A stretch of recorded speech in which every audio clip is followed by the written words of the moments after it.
The far right has come to power in Argentina. Javier Milei, a self-described anarcho-capitalist and bizarre TV personality, has just received 55% of the vote, catching almost everyone by surprise. Así como hay un salame o tres salames opinando desde una computadora, ¿sabes qué? Mientras que eso, miran a la señorita por internet, yo estoy en el medio de sus sábanas.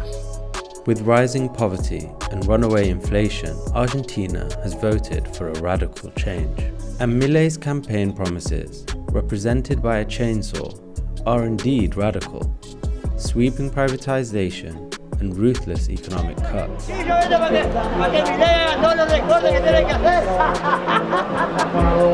His policies range from the extreme right to the simply bizarre, and include shutting down the central bank, dissolving 13 government ministries, replacing the peso with the US dollar, and even a proposal to introduce market mechanisms to organ donations.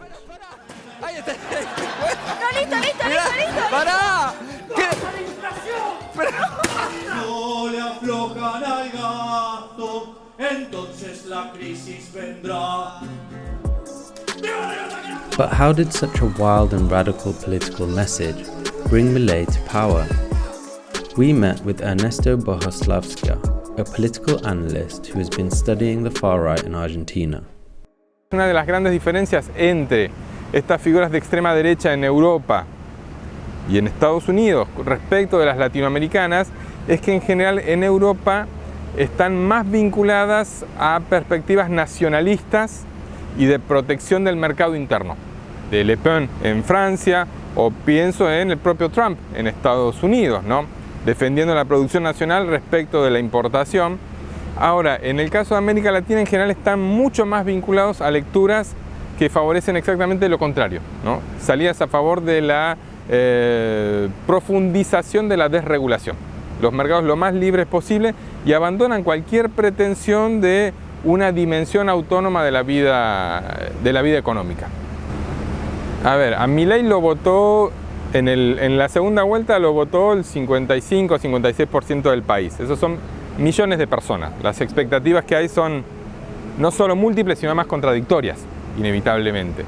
Yo creo que hay una parte del electorado que lo que quería era que no hubiera más gobiernos peronistas, tienen ese hartazgo acumulado por muchos años, y creo que se dan por satisfechos con ese resultado electoral. Indeed, on the streets, people seem to be celebrating the end of the previous government as much as welcoming the new one, the end of an era symbolized by so-called Peronismo, a left-wing political movement that has been in power for 16 of the last 20 years. Initiated by Juan Perón, an Argentinian politician in the 1940s, the movement is based on support of labor movements and encourages a robust public sector to manage social issues such as inequality, healthcare and education, a position which Milei and the right wing of the country have viciously attacked. Ahí estamos. Bueno, esto mismo que celebra la gente. La gente está cansada de los mismos gobiernos de siempre, porque se sabe desde ya que siempre han sido corruptos, y lo que más me gusta de lo que es Milei y su partido y sus propuestas es ir en contra de la corrupción y de la injusticia de los políticos para con el pueblo. Vamos a pasar un tiempo donde eso que nos quitan, vamos a tener que pagar el tren, el transporte, que va a salir más caro, vamos a estar más o menos igual, pero más adelante vamos a empezar a sentir por fin que empezamos a tener, la plata nos empieza a rendir. Viendo que tener una empresa privada en Argentina y comenzarla desde cero sin apoyo externo es muy difícil, y que el Estado es una máquina de impedir. Así que todo lo que se puede hacer para reducir por ahí el tamaño del Estado y hacer que deje de ser un palo en la rueda para el crecimiento de los emprendedores me motivó a adherirme a este partido. Vas a escuchar cantos en contra de los anteriores mandatarios todo el tiempo acá, porque todo el mundo sabe que son unos chorros. These extreme privatization policies are mixed with an emergency crisis narrative in which taking extreme measures is sold as the only way out.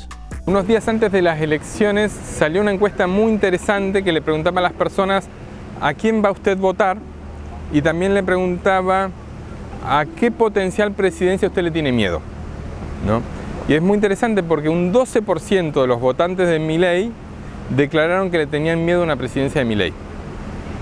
Es decir, son personas que tienen cierta conciencia de que la aplicación estricta de buena parte de las ideas va a afectar de manera significativa su calidad de vida.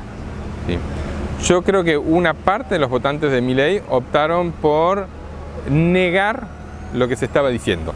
High on the list of problems to solve for Milei's political base is the issue of criminality and perceived insecurity. Many of his supporters told us that they don't feel safe. Y a mí específicamente, que me interesa mucho la seguridad, me parece que una de las banderas del liberalismo que habría que defender es la defensa del derecho civil a la aportación de armas de fuego. No, por supuesto no liberarlo 100%, pero actualmente sí está libre al 100% en manos de los ladrones.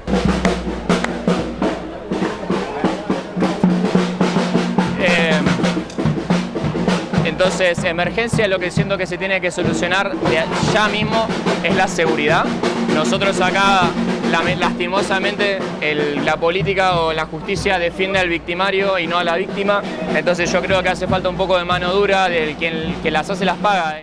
Milei's supporters look to El Salvador's tough-on-crime president Nayib Bukele, who since coming to power in 2019 has initiated highly controversial security laws, built huge mega-prisons, and incarcerated tens of thousands of prisoners.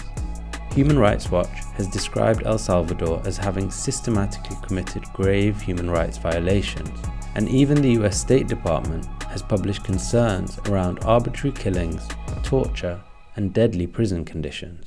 Puede ser que suene medio fuerte, pero Salvador, en cuanto a la Bukele, lo que ha implementado, las normas que ha implementado para con la delincuencia, creo que algo de eso hay que hacer acá. Si Bukele logró cambiar su país y llegar a ser lo que es, nosotros también lo podemos hacer.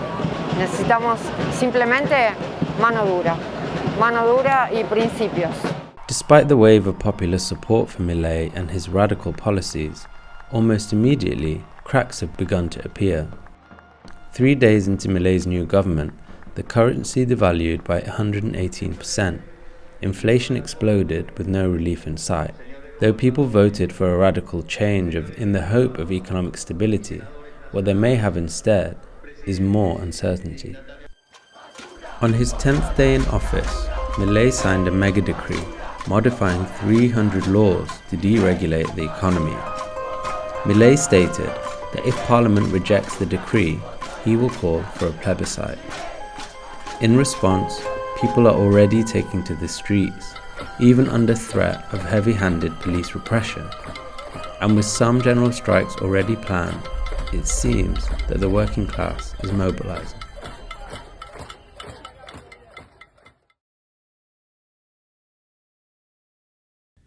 Thank you so much for watching The Real News Network, where we lift up the voices, stories, and struggles that you care about most. And we need your help to keep doing this work, so please tap your screen now, subscribe, and donate to The Real News Network. Solidarity forever.